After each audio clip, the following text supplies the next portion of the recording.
Carlee Russell, I knew it. I called it. Been on my Carlee Russell streams, you would have known what I said about Carlee Russell. I knew they was going to charge her with something, but I don't think it was major. I knew they probably was going to charge her with some type of misdemeanor. I believe that's what they did. That is what they did. This is what they put on the Hoover Police Department on their Facebook page. It says charges filed against Carlee Russell. The Hoover Police Department is announcing criminal charges have been filed against Carlee Russell related to the investigation and has been underway since July the 13th. The night that Miss Carlee Russell went missing on the side of 459, investigators met with the Jefferson County District Attorney's Office in Bessemer and presented all the known facts to them. After consulting with the county clerk, the case was referred back to the Hoover Municipal Court for charging. We got a lot of people got some mad faces. I'm going to go into the comments to see what they said. Chief Durgis will make a prepared statement. After Chief Durgis' statement is over with, Attorney General Marshall will also offer a few comments. Once that is completed, both gentlemen will return to the podium and you guys will have an opportunity to ask questions. With that, I will turn it over to Chief Durgis. Good afternoon. Earlier today, Hoover police detectives obtained warrants for the arrest of Carlee Russell through the Hoover Municipal Court for her actions related to faking her kidnapping and subsequently making false statements to detectives as they investigated this case. Her decisions that night created panic and alarm for the citizens of our city and even across the nation as the concern grew that a kidnapper was on the loose using a small child as bait. Numerous law enforcement agencies, both local and federal, began working tirelessly not only to bring Carlee home to her family, but locate a kidnapper that we know now never existed. Many private citizens volunteered their time and energy into looking for a potential kidnapping victim that we know now was never in any danger. This story opened wounds for families whose loved ones really were victims of kidnappings, some of which even helped organize searches in hopes they could find Carlee's alive so that her family would not experience the pain and suffering that they felt when their loved ones never returned home. As we know, actions can have consequences, and that's why we're here today. This afternoon, Carlee Russell, with the assistance of her attorney, turned herself into the Hoover City Jail, where she was arrested for the following charges: false reporting to law enforcement authorities, Class A misdemeanor, $1,000 bond; falsely reporting an incident, a Class A misdemeanor with a $1,000 bond. Each of these charges carry up to a year in jail and potential fine of $6,000 upon conviction. Ms. Russell was released from jail after posting bond. We initially presented this case to District Attorney Lanice Washington, who agreed to handle prosecution through district court. After consulting with the Circuit Court of Jefferson County Bessemer Division, the case was referred back to municipal court for charging because the only applicable charges were misdemeanors.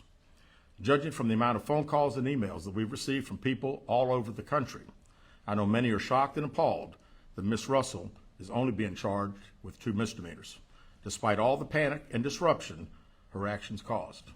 Let me assure you, I too share the same frustration, but existing laws only allow the charges that were filed to be filed. I can tell you that I will be contacting our state legislatures on behalf of law enforcement in Montgomery and asking them to look at this law applied to these facts and urge them to add an enhancement to current legislation when somebody falsely reports kidnapping or another violent crime. Because of the attention this case has garnered, we've requested Attorney General Steve Marshall's office adopt this case, and they've agreed to do so. The Hoover Police Department wants to thank everyone that assisted us from the beginning and continues to assist us in this case as we work its way through the criminal justice system. Joining me at the podium today is State of Alabama Attorney General Steve Marshall.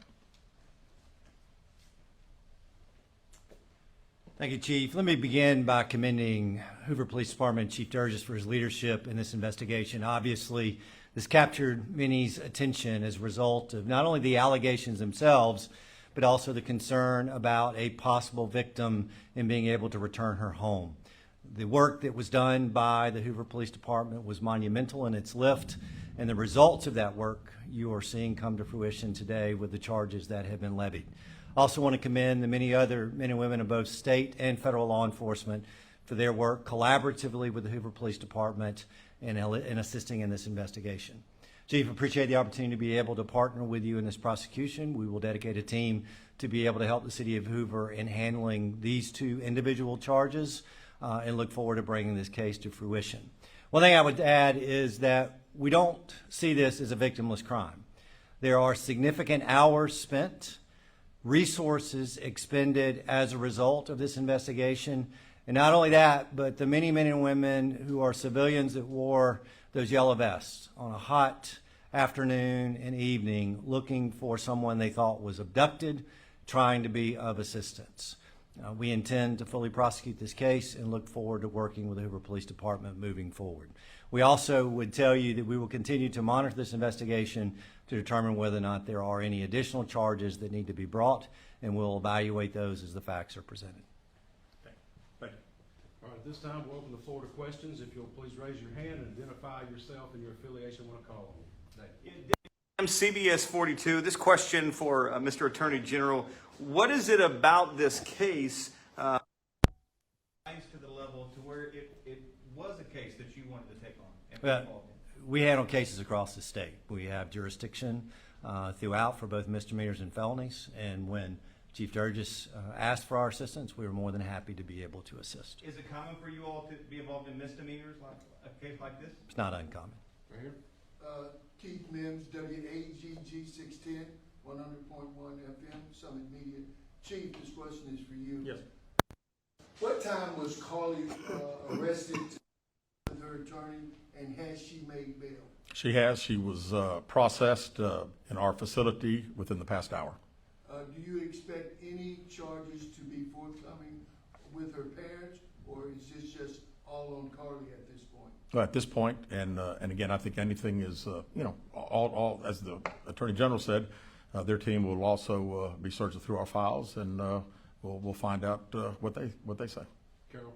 Carol Robinson with AL.com. Have you, since we spoke last in the press conference, been able to retrace where she was during the 49 hours she was missing, and have you determined if she was with anyone else during that time? We have not found anything out on either one of your two questions. Right here.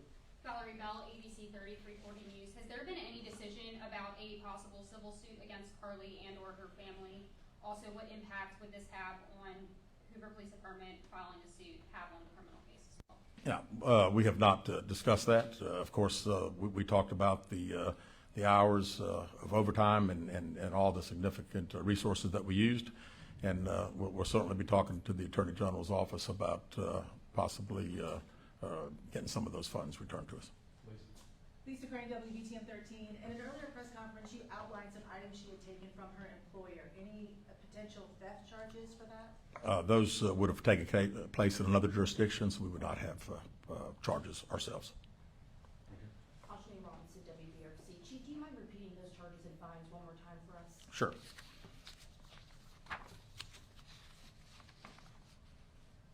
False reporting to law enforcement authorities, Class A misdemeanor with $1,000 bond. Falsely reporting an incident, a Class A misdemeanor with a $1,000 bond. Chief, I know you mentioned this the last time we were together. Just wondering if you have any update on an idea of the cost that the Hoover Police Department expended in those 48, 49 hours Carlee Russell was missing. And one final question, do you at this point have any more information if Carlee Russell acted alone or anyone helped her? Yeah, we have not finished, obviously, the 49 hours. We've been certainly busy since her return, so I still don't have a total on that, and we don't have any idea where Carlee Russell was 49 hours. Right here. Keith Mims, WAGG 610. Chief, let me ask you this. Going forward, there's been a lot of concern in the community as per young black and brown females being reported missing. Would Hoover and other agencies have the same fervor going forward as they did with the case with Carlee Russell? Absolutely. This, as I said initially, our focus was bringing Carlee home, and she got home. And then our focus has been to find out if there was a kidnapping. We find out there's not. We work every case like all other law enforcement does, so I don't have any concern anywhere that would be an issue.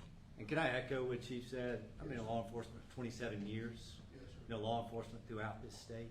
I've never seen anybody interested in the color of your skin in investigating a criminal case. And I expect, regardless of your gender, your race, when that report is filed, that Alabama law enforcement is going to do its job. Valerie, C-33 state when she arrived to the jail today, and is she seeking any help at this point in time? I was not there, so I really can't tell you exactly, and I really don't know anything else. All right, last question. J. Robinson, WBRC Chief. What are next steps after this? What is going to happen next? Well, right now, the Attorney General's office attorneys will start dealing with our detectives and going through case files and preparing prosecution, I presume. Thank you guys very much. Will y'all be releasing a mugshot? Yes, we will momentarily. Thank you. Thank you.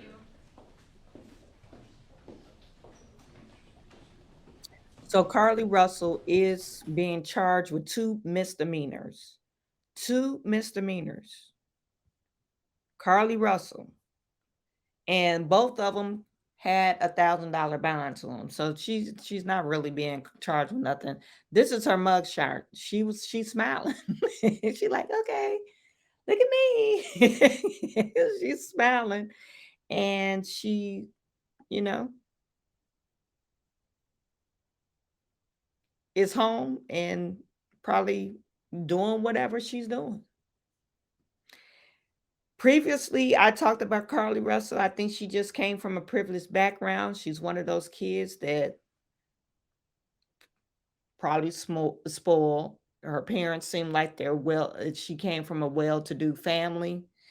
I don't know anyone that actually works at a spa and drives a Benz, unless you're like the owner of the spa. I don't know how much money you have to make to drive a Benz. But she don't have no other bills. So she's able to drive a Benz. So like I said, she's one of those spoiled kids, and she's not a kid. She's a grown woman. She's 25. That her parents paved the way for, and she doesn't know the severity of her actions. Would she ever find out the severity of her actions? Probably not, because these are misdemeanors. They're Class A misdemeanors, so they're pretty high on the list, but they're misdemeanors.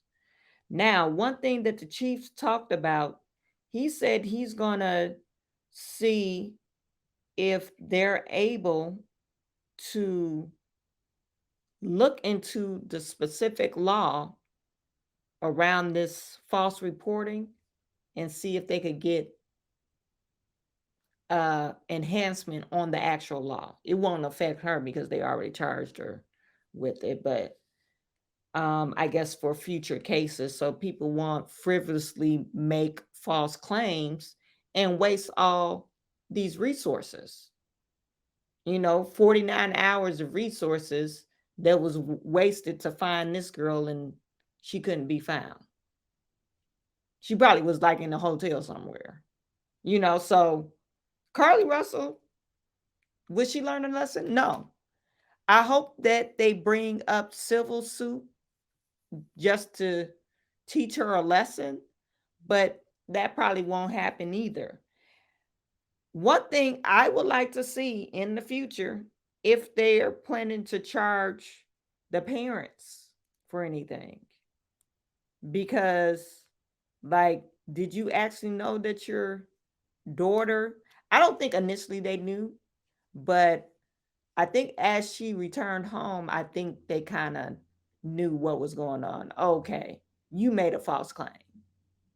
I think that's going to come out that her mom knew what was going on. But like I said, this will be interesting to see how this will all play out about Carlee Russell. Hanging AZ, was she allegedly abducted by white supremacists?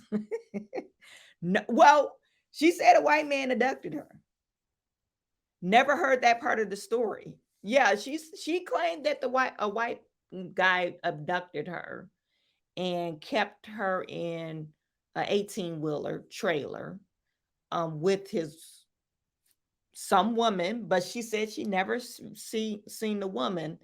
The guy that she claimed abducted her had red hair with the bald spot. That's how she described her abductors. So she said a white man abducted her and fed her Cheez-Its, stripped her down, took pictures of her body, painted her nails, and fed her Cheez-Its. This is what she claimed.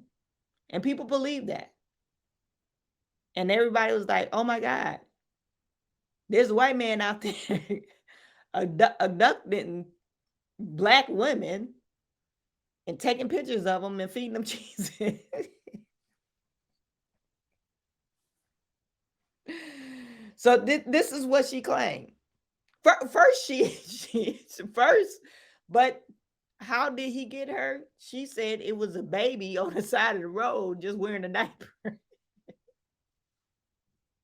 But we believed it. We believed it because she had, I mean, at this point, Carlee needs an Oscar because that 911 call was believable.